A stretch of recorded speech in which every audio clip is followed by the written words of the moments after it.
Hey everyone, my name is Shankar Devel, Product Manager for Dataflow. I have Valentin, one of the TLs for the Dataflow service today with me.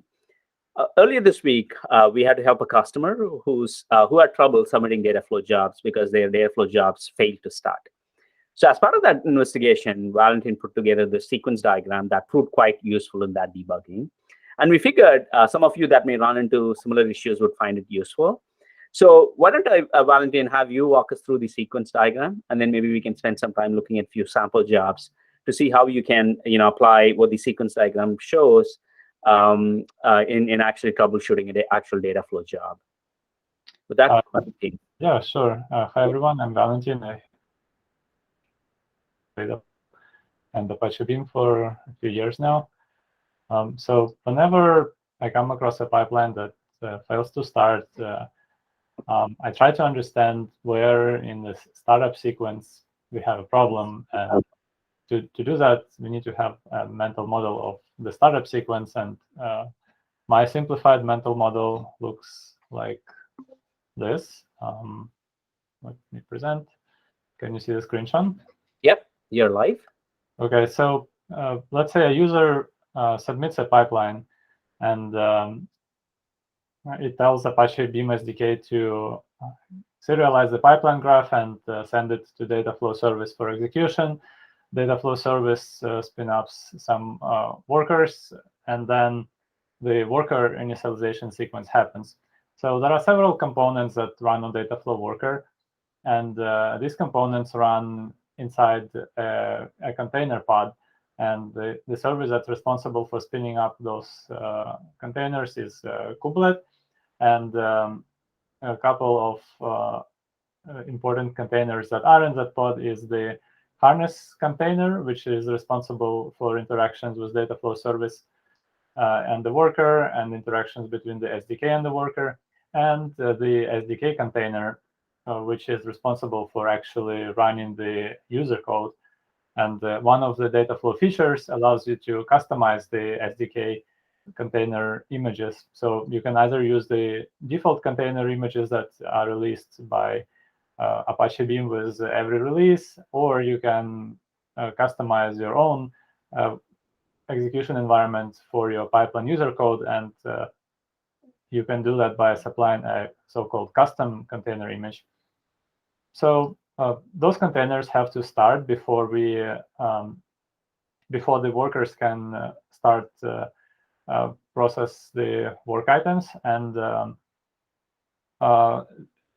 some startup sequence that happens in the typical Python pipeline in the SDK containers include the following steps. So if your pipeline has some additional artifacts, like some pipeline requirements specified either in a requirements file or in extra package, like via extra package flag that you specify with your pipeline, we have to install those packages on the worker before we start the worker. And then we also install the Beam SDK. We use the same SDK that you use to when you start the job. And if the container already has Beam SDK, then this is a no op. And then finally, we start the Python worker process. And then at this point, the SDK container is initialized, and the Dataflow service starts to assign the work to the worker, and the SDK container executes the work. It runs your do functions and user code you have in your pipeline, and eventually the work is completed, and eventually your job is finished. So this is what a successful job may look like. And when we look into Dataflow logs, we can see the steps from the sequence diagram in the logs. So just to show an example, so Valentin, if I may ask before we jump into that, so a couple of questions. So one, I know the sequence diagram is specific to Python. How much of this is applicable to Java? So the part that is specific to Python is is the part that we have in the SDK container initialization sequence over here. And actually, so what happens here is specified in boot scripts, and you can actually find them if you go to Apache Beam repository. I'll just quickly show it to you. So if you look at the boot files, so we have different boot files for Go, for Java, and for Python. And if you're curious what exactly is happening, you can look through this code over here. And for Python, we need to download the Python artifacts specific to this pipeline if the user specified them and install them. So it involves some steps to pip install some Python packages. For Java, we don't have to do these steps, and the worker initialization sequence is slightly different. Also, for Python containers, so with Runner v2, we start by default. We start as many SDK containers for Python pipelines, as many as there are cores on the worker. This is to take advantage of all available CPU cores, because as you know, Python, like a single Python process, can only access one core unless you have a way to break out of GIL.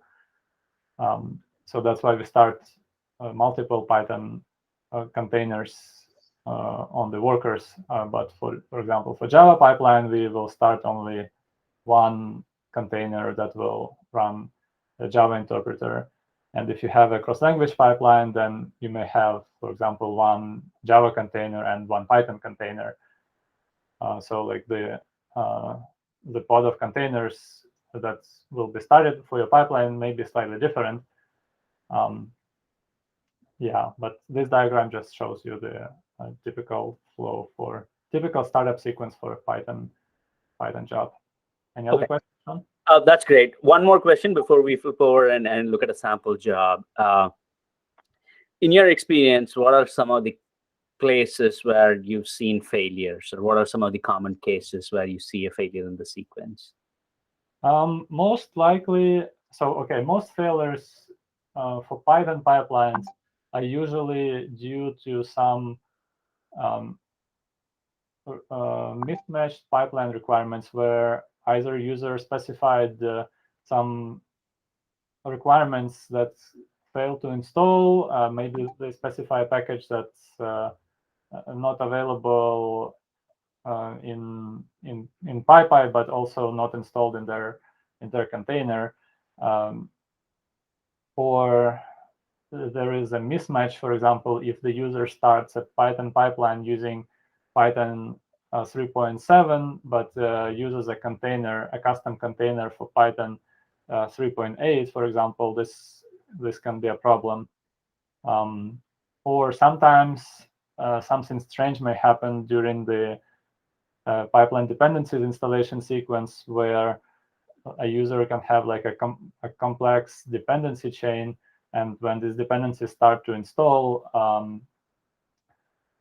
some dependencies get downgraded, and as a result, there are some conflicting dependencies. So that can potentially cause problems, and users can avoid it by creating an environment from a requirements file that does not have conflicting dependencies, and they could also create a custom container and pre-install all those requirements to minimize the startup time, and so that we don't have to download and install those dependencies at runtime.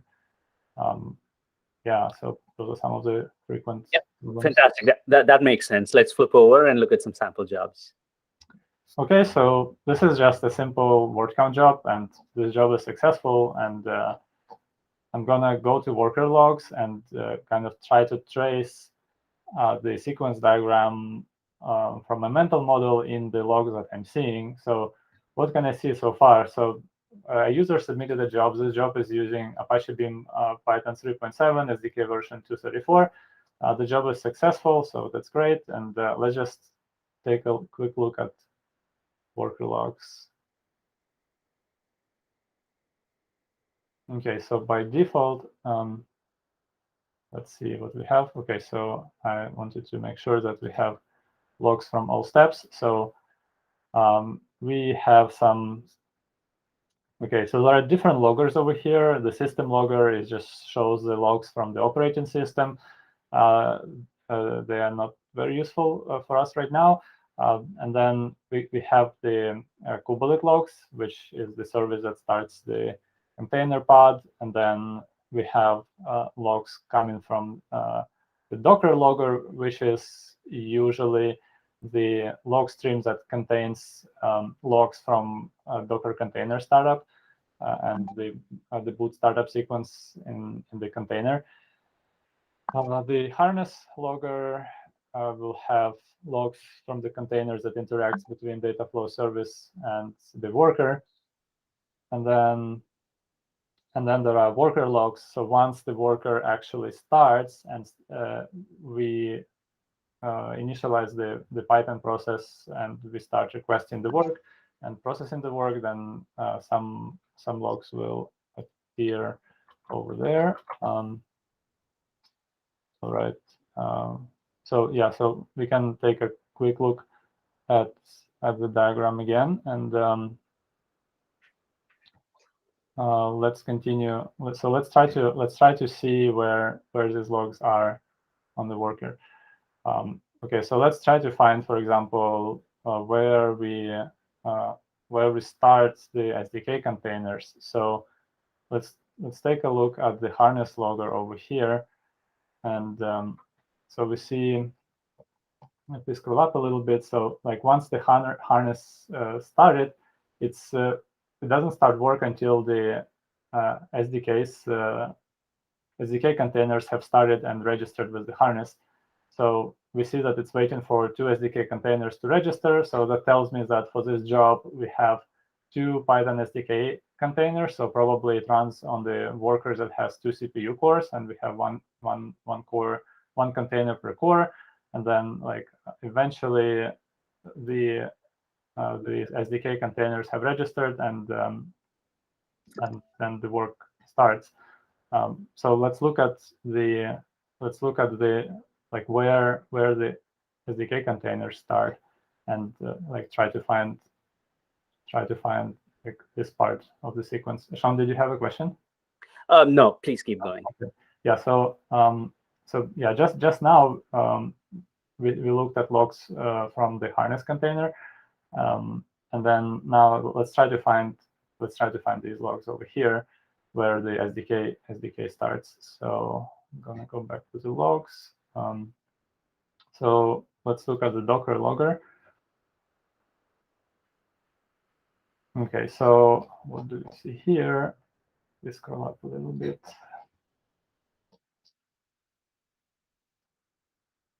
Okay.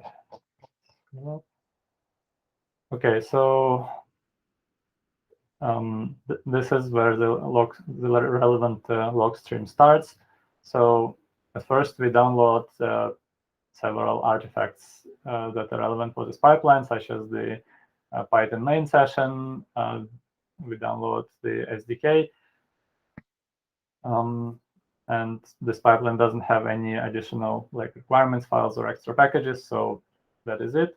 And then we install those packages over here, and since all of the Apache Beam SDK dependencies are already pre-installed in the image, this step takes almost no time. So we just install Apache Beam. Okay, and then let's see. Yeah, so all the requirements are satisfied, and eventually, so there is this command over here, starting Python SDK harness, that starts this SDK worker main entry point, which is so this is this step in the diagram. So we started the Python worker process, and then that's when we actually report back to the harness and say that, okay, this SDK container is initialized and ready to work. And after that, the logs are streamed in this worker logger. Okay, so this is when we started the SDK worker process. We initiate the connection to the harness, and then eventually harness starts to make this worker busy, and it's doing some useful work, and eventually our work is completed. So yeah, so this is what a working startup sequence looks like, and the pipeline has succeeded. And now let's take a look at a different job where I intentionally introduced a misconfiguration, and we see that this job is currently stuck. So it's been running for 34 minutes right now, and it's not making progress. So when Dataflow workers are stuck, so Dataflow service does not always know if the if the error is retriable or not retriable, and it will try to retry any error on multiple workers, and especially for errors when like the work did not start yet, then we give it some time. But eventually, if the work will not make any progress, the job will fail, and this particular job will fail, I believe, after 1 hour.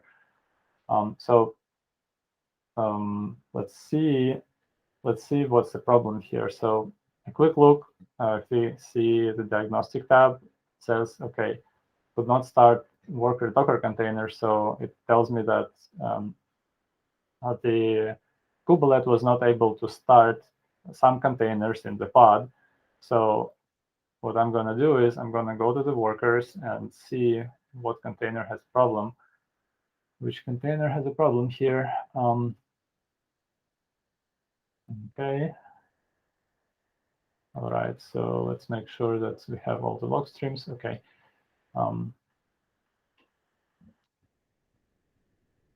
So what do we see here? Error sync in pod. Okay, so this error is coming from the kubelet logger, and I'm looking at which container fails to start. So SDK container with the ID SDK00 fails to start. Okay, so I'm gonna go to the Docker logs and see what is the problem here. Okay, so I see here the startup sequence of Python worker, and then let's scroll down to see what is the problem here, and let me try to zoom in a little bit. Okay, so what do we see here? Oops. Okay,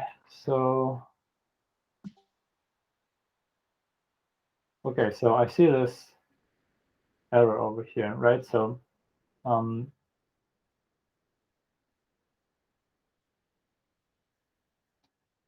so this pipeline supplied an extra package, right? And the particular package it supplied was this SciPy wheel, and you can see that the SciPy wheel is built for Python 3.8, and the pipeline I'm running it has Apache Beam, and it has Python 3.7, so this wheel is not compatible and it won't be able to install. And I see that, okay, when we pip install this wheel, we execute the pip install command, and this error, so this pip install command fails with an error and says this wheel is not supported on this platform, which makes sense. And so pip exits with status code 1, and the worker startup sequence fails at this step where we install pipeline dependencies. So this is the exactly the misconfiguration that I have introduced here. All right. Any questions, Sean? Yeah, this is very cool. So let me summarize this to make sure I've followed this correctly, right? So you've got this sequence diagram that shows the high-level steps that that the service takes to take the user submitted job graph and then execute it in workers. And we see more often than not when customers have stuck pipelines, it's primarily because one of these steps in starting the SDK container has failed. And you just showed us how, by looking for the right logs, you can trace the progress of your job through these stages and identify in which specific stage the pipeline failed. Yeah. So that's my typical debugging process whenever I come across a job that's got stuck. Okay, fantastic. Yeah, this has been very useful, Valentin. Hopefully, our users will find it useful as well. Thanks for walking us through this today. All right, thanks, Sean, and hopefully users won't have to look at it frequently. Thank you.